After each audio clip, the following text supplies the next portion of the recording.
What's up, good people? It's Derek Miglia back in the building with MigPix Media. Y'all know what's up. I'm here, baby.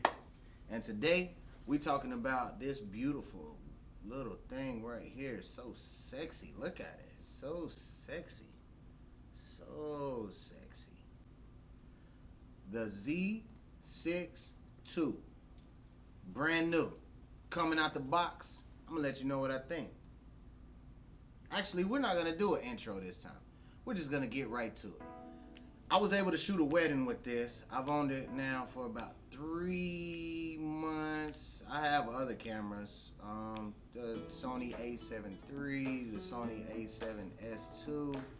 I have a few different cameras, high-end, crop sensor, and this camera is good, man.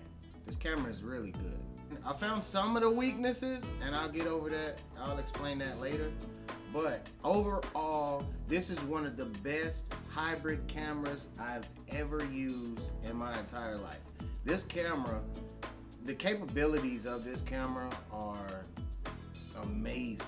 So I'm not gonna spend a lot of time on the specs, because if you're purchasing something like this, then I'm sure you've done your research. This is a nice camera, man. 24 megapixels, 4K 60, eye autofocus detection, face detection. It's just like, it's a very well built camera. And first of all, I want to give you my likes for this camera right here. My number one like, and I'll be honest, I am a hybrid shooter. I shoot both video and photo. And my number one like on this camera is its simplicity to be able to switch back and forth from video to photo. Now, Nikon is known for, adding this little button back here so that you can just easily switch it on and off from photo to video. But you guys really, you have to be in the moment to appreciate that function. That is one of the best things about this camera that I like. I'm actually a Sony user, but this Nikon camera right here has almost got me sold.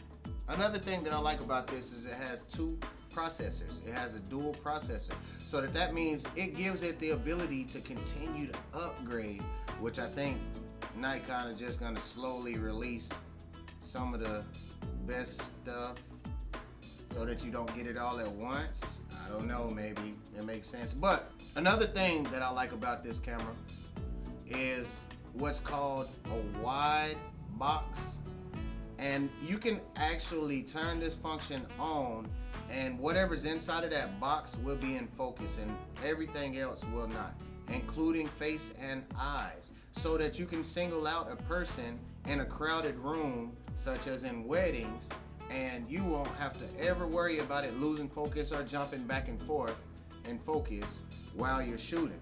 That right there, man, that's a really good point for me, because I like doing weddings, and I've done a few, and being able to shoot without your camera losing focus or losing your subject is a really good plus for me.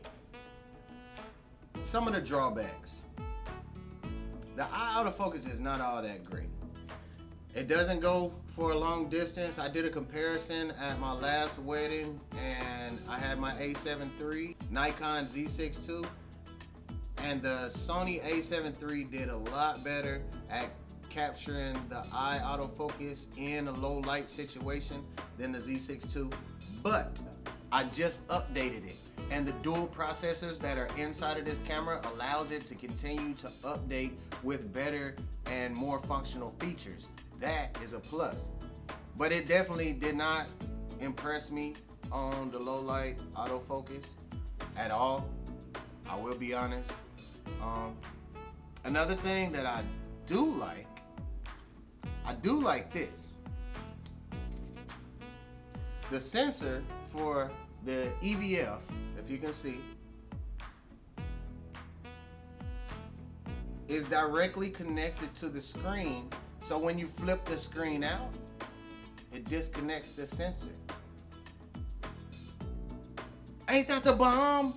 Yo, I thought that was awesome. It's a little feature, but I really, really thought that was awesome. And I just wanted to tell you guys about that.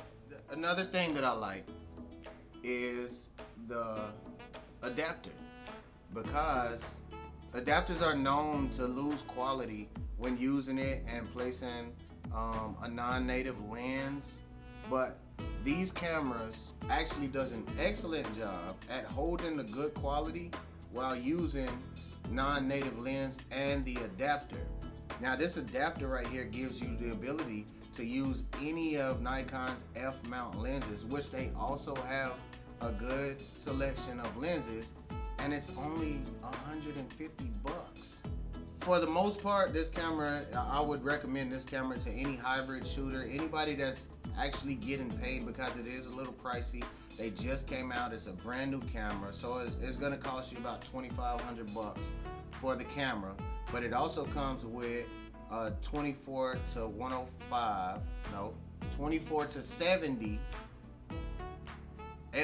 4 f-stop, constant 4 f-stop with this camera, which is a great, excellent lens. The lens works perfectly. You can come straight out of the box and start shooting professional, and you can start making money. But if you're more an enthusiast or a beginner, I wouldn't recommend this because it is pricey. It does cost. But if you're able to get one of these, this will be the only camera you would ever have to get. This camera is compact. This camera can shoot 4K 60, which means that you have the ability to go regular speed or to slow it down. And that's great. That is excellent, because you don't have to switch back and forth to, you know, to achieve slow motion. And I love that. The ergonomics, it feels good. It's got a nice weight to it. The top LCD screen I really like for just quick checks whenever I'm shooting and, you know, doing what I do. When I do what I do, you know. I wanted to get on here and give y'all a review of this camera. I've been using it for a few months. I really, really, really like it. There's nothing that I can actually complain about except the low light functionality and the eye autofocus, which supposedly has been fixed in a new update, and I've updated my camera. I'll put a video up for that on how to update the Z6 II. If anyone is interested in that, leave me a comment. I know I didn't go over the specs and stuff thoroughly. I'm not really into that. I wanted to give you a real life review from a user. I'm a Sony user mostly, but I do cross the board when it comes to ecosystem and different camera systems. And this one right here has definitely impressed me. I'll be holding on to it for a while. I'll be honest, I'm probably gonna sell my A7 III before I get rid of this guy. I was gonna hit y'all with some type of ending, but we just gonna black out.